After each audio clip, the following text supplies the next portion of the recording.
Based on last year's performance, a lot of us have Emmanuel Forbes coming off the bench this year. But even if he does, you should still expect to see some growth from the first round pick in 2024. That and more coming up on today's episode of Locked On Commanders.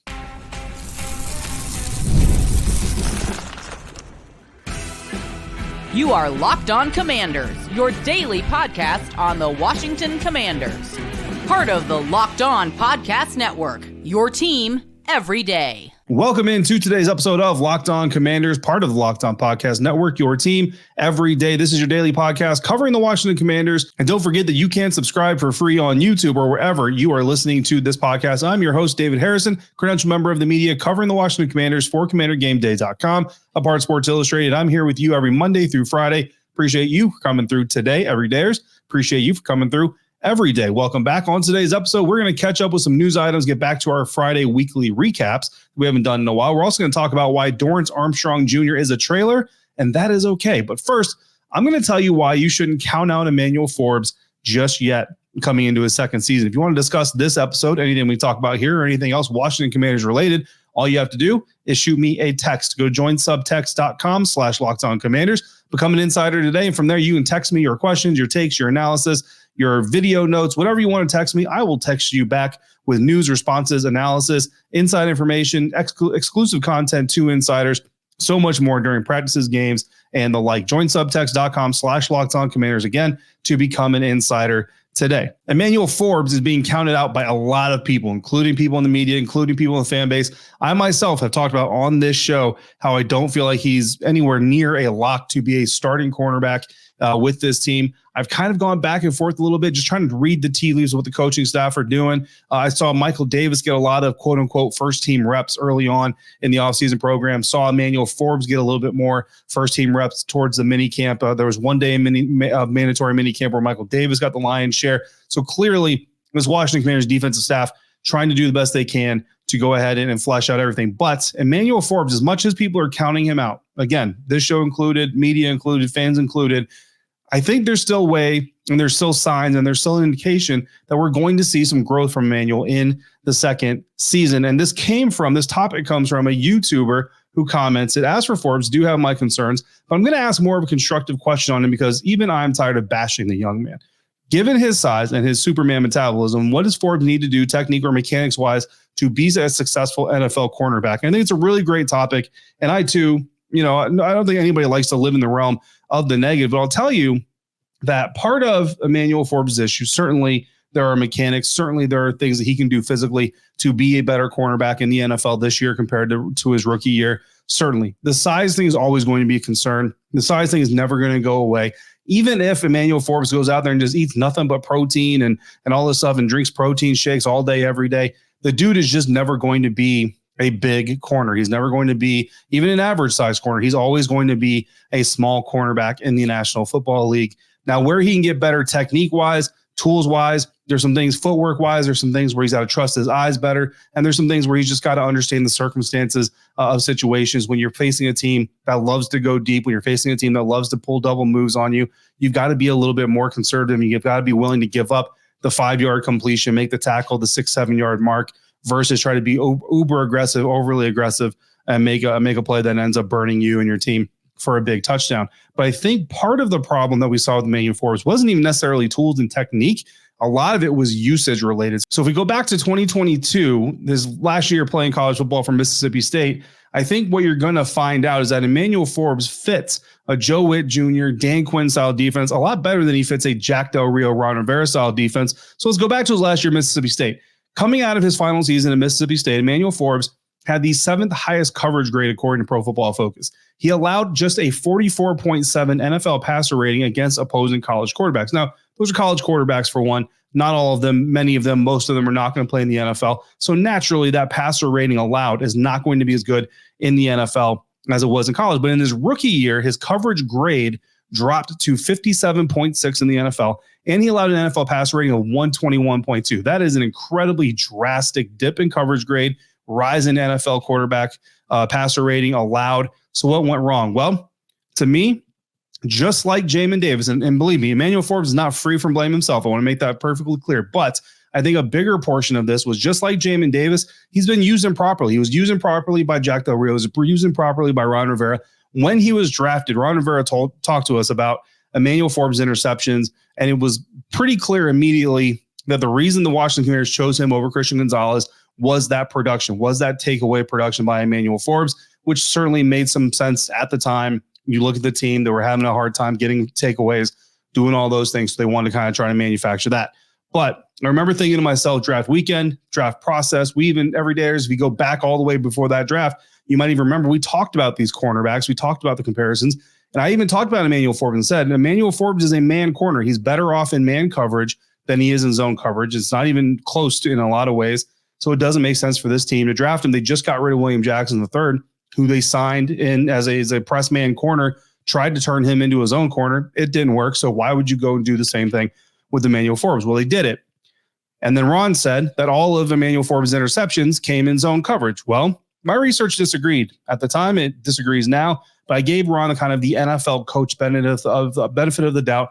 Instead of kind of harping on that, just kind of let it go. But it's relevant now and it's important now, not to kick the fired coach when he's already out of the organization, but to demonstrate these differences, right? So again, in 2022, according to PFF, Emmanuel Forbes was in man coverage at Mississippi State just 25% of the time. His coverage grade was 90.4. He was in zone coverage for the Bulldogs 49.4% of the time. So he definitely played more zone in Mississippi State than he played man, but his coverage grade in zone was 78.8. Again, we talk about that NFL dip. If you're dipping from 90.4 as a man cover corner versus dipping 78.8 as a zone cover corner, you're dipping a lot less if you're a man in a man scheme, right? Now let's remember, college systems are not very rarely are they going to craft their system for their players. Why? Because their players are there for 1, 2, sometimes 3 years if you're lucky. Like you're not going to have a star player mostly for 4 years. So you're not going to, if you're a head coach who's trying to carve out a 20, 30-year career, you're not going to carve out your system around one player or around a specific type of player. So remember that Emmanuel Forbes being better in man coverage was demonstrated coming out of college just because the Mississippi State Bulldogs didn't run it all of the time. And oh, by the way, PFF credits all 6 of Emmanuel Forbes' interceptions in man coverage, not in zone coverage. Check that against SIS, same thing. I watched the tape of Emmanuel Forbes. What I saw was all of his interceptions coming in man. What I think the Commanders coaching staff or scouts or whoever came up with that number that all of his interceptions came in zone might have been looking at is that a lot of times when he got those interceptions, he was facing the quarterback back to the end of the defense. Typically a man cover corner is running with the receiver, all those things, right? So maybe that's why they read it as zone. But when you look at the general assignments, his assignments weren't an area of the field. They were a receiver, which is man coverage. The reason he's facing the line of scrimmage is because he's a very aggressive corner. He's got very good speed, very good length, trusts his closing speed a lot. So a lot of times he did play a little bit off from time to time, and it allowed him to make a break on the ball, especially when the Mississippi State pass rush was getting home quickly to make those plays on those interceptions. Sound familiar? The Dallas Cowboys defense was kind of known for the same thing. This Washington Commanders defense is expected to do a lot of the same thing. So those differences, but there's others that point to why Emmanuel Forbes, not just what he can improve on mechanically, but just what's going to be different about how he's used under defensive coordinator Joey Jr., points to signs that he's going to improve. We'll go over more of those coming up next on today's episode of Locked On Commanders, part of the Locked On Podcast Network, your team every day. Passion, drive, and patience. What brings home the winning trophy is also what's going to keep your ride or die vehicle alive. eBay Motors knows that, and today's episode of Locked On Commanders is brought to you by eBay Motors, who has everything that you need to maintain your vehicle and even level it up to peak performance. Whether you're looking for superchargers, roof racks, exhaust kits, LED headlights, even more, eBay has got whatever it is you're looking for your vehicle. It doesn't matter if you're trying to get more speed out of your car, more power out of your car, or more style for your car. eBay Motors has got you covered. With over 122 million parts for your number one ride or die, you're always going to find exactly what you're looking for. And with eBay's guaranteed fit, your part is guaranteed to fit your ride every time, or you get your money back, because with eBay Motors, you're burning rubber, not cash. With all the parts you need at the prices you want, it's easy to turn your car into the MVP and bring home that win. Keep your ride or die alive at ebaymotors.com. Eligible items only. Exclusions apply. eBay guaranteed fit only available to U.S. customers.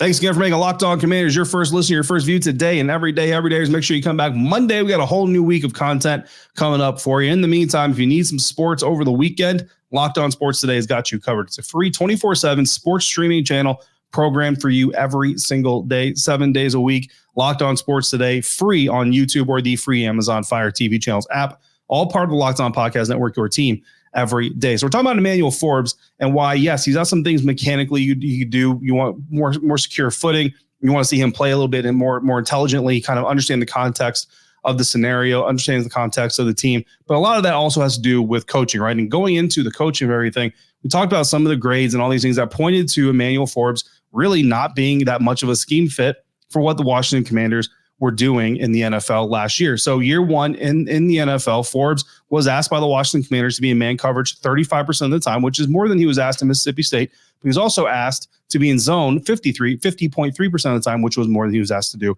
in Mississippi State. Man coverage, Forbes had a grade of 62.5, which don't get me wrong, is not amazing. So like I said, Forbes still has things that he needs to improve on, but 62.5, much better than 52.3, which was his zone coverage grade. Interestingly enough, his lone interception last year came in zone, so that's funny. But he only had 2 passes defensed in zone coverage. He had 7 in man coverage, despite facing 4 more targets in zone. So nearly 30% of the targets that Emmanuel Forbes faced in man coverage last year resulted in a pass defensed.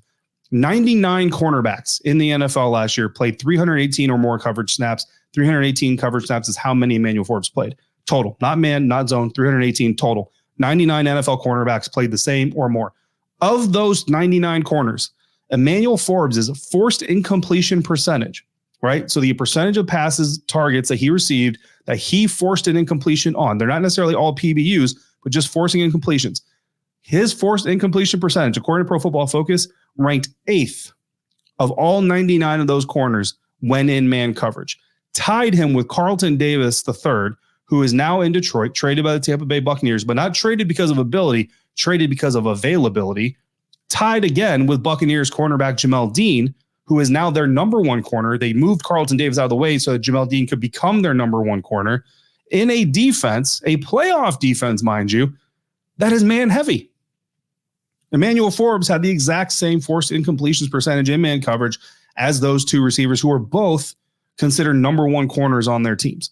That's where this whole conversation comes full circle, because the Dallas Cowboys' top 2 perimeter corners, outside cornerbacks last year, Stephon Gilmore and Daron Bland, both of them spent 40% or more of their coverage snaps in man coverage. Neither of them had a forced incompletion percentage as high as Emmanuel Forbes when doing it. Doing more of what Emmanuel Forbes is good at, amazingly, is the best way to get the best out of Emmanuel Forbes. Now, again, this is not all on everybody else. Emmanuel Forbes has his own part of this to accept and part of this to work on and everything else. But this is why the usage, the scheme, the style, even if Michael Davis ends up the starter opposite of Benjamin St-Juste, who I feel like is going to be one of the starters, Ben is, Emmanuel Forbes should still show some growth, because he's going to be learning in a scheme and a style of play that's more suited for his talents, for his ability. Yes, the size is a concern. Yes, the physicality is a concern. You look at a dude that small and you say, how can you be as physical as this team wants you to be? But from a coverage standpoint, what this defense is expected to look like fits Emmanuel Forbes 10 times better than what he was asked to do last year for the Washington Commanders. So we're going to flip from a player who's getting into a new style of play, Emmanuel Forbes, one who came with this style of play, Dorance Armstrong Jr., former defensive end for the Dallas Cowboys, coming over. We got a question from Cam. This isn't a mailbag, but these topics were inspired by questions, so I appreciate it anyway. But Cam asked, Insider Cam asked, will Dorance Armstrong suffer because of no Micah Parsons, or is this a glass half full where he's going to benefit from being next to Daron Payne, Jonathan Allen, and Johnny Newton when he's healthy? It says the Cowboys D-line is no slouch, certainly, but the interior of Washington is a better looking one, and feels like there's at least a good possibility that he's going to actually benefit from that. So the simple answer to the question is no, Dorance Armstrong is not going to suffer from playing without Micah Parsons, because his role in large part in Dallas was to provide those opportunities for Micah, to be a facilitator for Micah more so than him. Now, don't get me wrong, he certainly had his own, and he certainly ate on his own, because Micah also kind of benefited Dorance as well. But it's more about playing next to the guy that you're playing with and doing it well and playing off him as a partner than it is playing on yourself. It's selfless football in message, in scheme, and in practice, and Dorance Armstrong is good at it. So I expect to see Dorance Armstrong get more of a snap share in Washington than he did in Dallas. I expect him to get more of the DeMarcus Lawrence type of snap share here in Washington. But even that, DeMarcus Lawrence played less than 60% of Cowboys defensive snaps, which is why Joe Witt Jr. talks about having 18 or whatever number he used starters, not just 11. But I think Dorance Armstrong is going to benefit from playing next to Daron Payne and Jonathan Allen on the inside more than he may have benefited from playing next to Micah Parsons on the outside of him. And I think that's why I call him a trailer, not a truck. So real quick, if you don't remember the conversations about trucks and trailers, it's not mine that I created. I stole this from Bucky Brooks and Daniel Jeremiah of NFL Network, but I really love the comparison, right? So trucks are players that elevate everybody around them. Trailers are players who take advantage of playing around really good players and become better because of it. I think Dorance Armstrong Jr. at this stage in his career, more of a trailer. If he becomes a truck, I mean, we're going to have a lot of fun watching it, but I think right now I put him in that trailer category. So when you look at the Commanders and Cowboys interiors from last season, and bear in mind when we talk about this, that last year, everybody agrees Daron Payne and Jonathan Allen had uncharacteristically low years, down years for themselves. Daron Payne and Jonathan Allen each played 70% or more of the snaps for the Washington Commanders, while the top Cowboys interior defensive lineman was Osa Odigizua, who played significantly more snaps than anybody else. But then Jonathan Hankins played 32% of the snaps, while Chauncey Golston played only 28%. So we make him the second defensive tackle. Of those four, Jonathan Allen, Daron Payne for the Commanders, Osa Odigizua, and Jonathan Hankins for the Cowboys. Odigizua was number 1 in overall PFF grade. Daron Payne was 2. Jonathan Allen was 3. Hankins was number 4. So 2 of the Washington Commanders defensive tackles graded out better than the top 2 Cowboys defensive tackles, despite the quote unquote down year. But the snap difference is what really pops out to me. Payne and Allen each had 867 or more snaps, while Odigizua led the Cowboys with 635. Hankins only had 350. And while Hankins did miss 3 games, Allen missed 1. And the difference in their snap count is over 500. That is not a 2-snap or 2-game separation there. So just the rotation alone up front is going to keep Daron Payne, keep John Allen fresher, which is going to allow them to play faster, better, more efficient when they're on the field, and should in turn make their grades better, which is going to draw more attention to them, which will allow Dorance Armstrong to play off that, feed off of that, be better himself. And then if that trickle down happens, Jamin Davis on the edge certainly could benefit from that as well. So again, being a trailer is not bad if you do it really, really well. With Allen, he led the foursome, that the 2 Cowboys top D tackles and the 2 top Commanders D tackles. John Allen had the best pass rush grade of them all. And when you consider the vanilla ass scheme that John Allen was playing in last year compared to what we expect this year, and the fact that he's reinvested in this team and the rotational stuff to keep him healthy, keep him fresh, to me, I think as much as I like Osa Odigizua, Daron Payne and John Allen are head and shoulders above anything the Dallas Cowboys have, anything that Dorance Armstrong has been playing against or playing with rather. So while Micah Parsons, certainly at this point in time, better than Jamin Davis, I don't think that loss for Dorance Armstrong with having Micah outside of him is as significant as the gain that he's getting from having Jonathan Allen, Daron Payne inside of him. So that's my answer to that question. Good topics, as always, brought to us by Commanders fans. Coming up next, we're going to do our weekly recap. We're going to return it. It's been a while since we did our weekly recap, but I know a lot of people were fans of it, so we're going to return to it. We're also going to drop a little bit of news from the week that was, all coming up on today's episode of Locked On Commanders, part of the Locked On Podcast Network, your team every day.